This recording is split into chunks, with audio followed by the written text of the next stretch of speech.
The books of 1st and 2nd Samuel.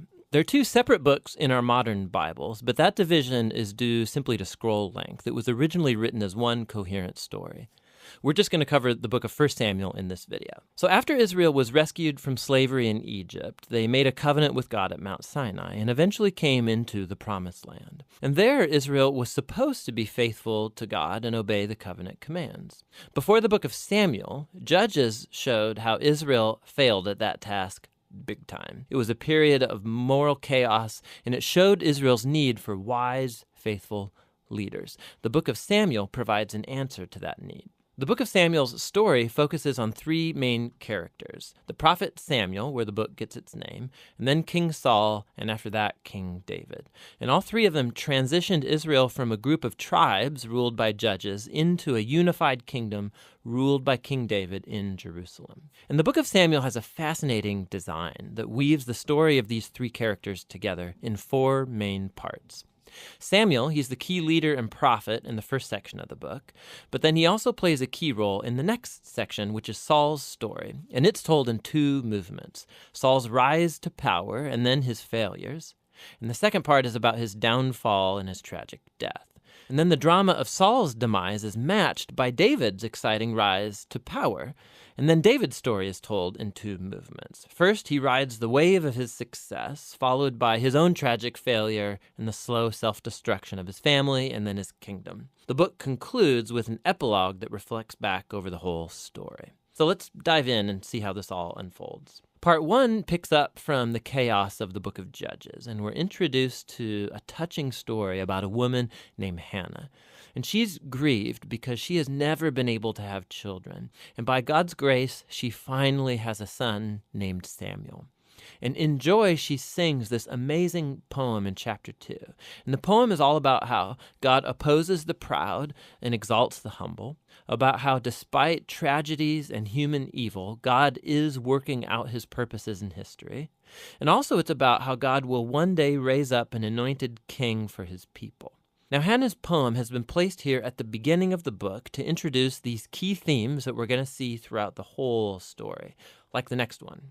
Samuel grows up and becomes a great prophet and leader for the people of Israel, at the same time that the Philistines rise to power as Israel's arch nemesis. And in this crucial battle, the Israelites get arrogant, and instead of praying and asking God for help, they trot out the Ark of the Covenant as this kind of magic trophy that will automatically grant them victory in battle. And so because of their arrogant presumption, God allows Israel to lose the battle, and the Ark is stolen. So the Philistines, they take the ark and they place it in the temple of their god, Dagon.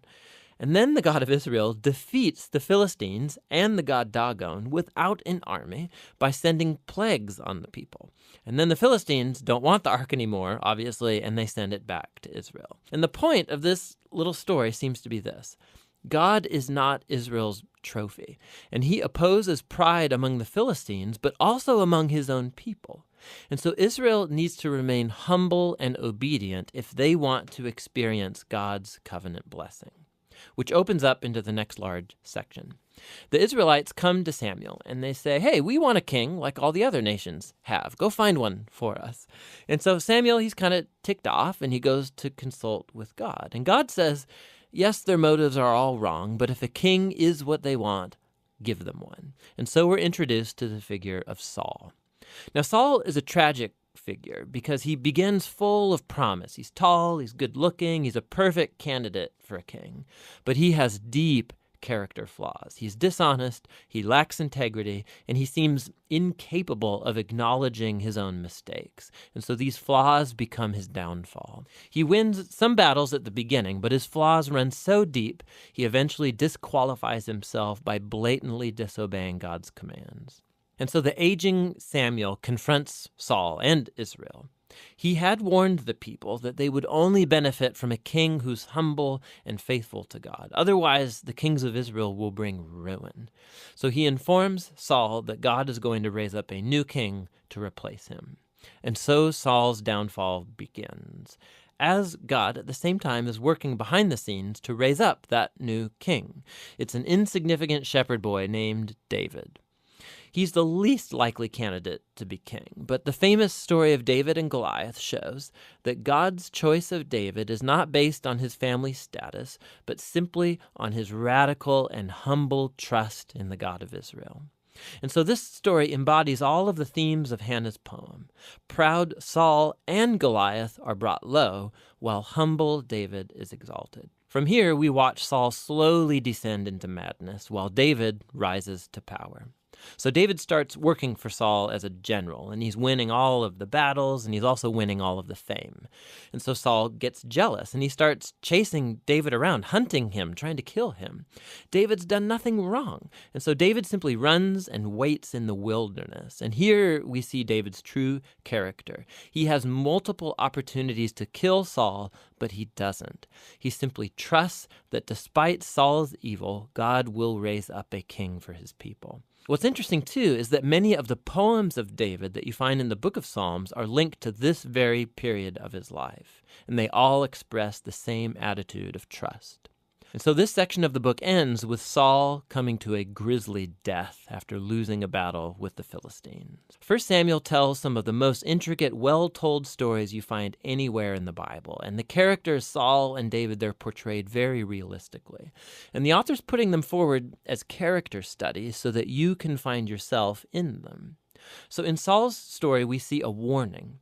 It's crucial that we reflect on our own character flaws and how they harm us and other people. And with God's help, we need to humble ourselves and deal with our dark side so that Saul's story doesn't become ours. David, on the other hand, is presented as an example of patience and trust in God's timing in our lives. And so he's running in the wilderness, being chased by Saul. David had every reason to think that God had abandoned him, but that's not what he thinks. And so David's story encourages us to trust that despite human evil, God is working out his purposes to oppose the proud and to exalt the humble. And that's what 1 Samuel is all about.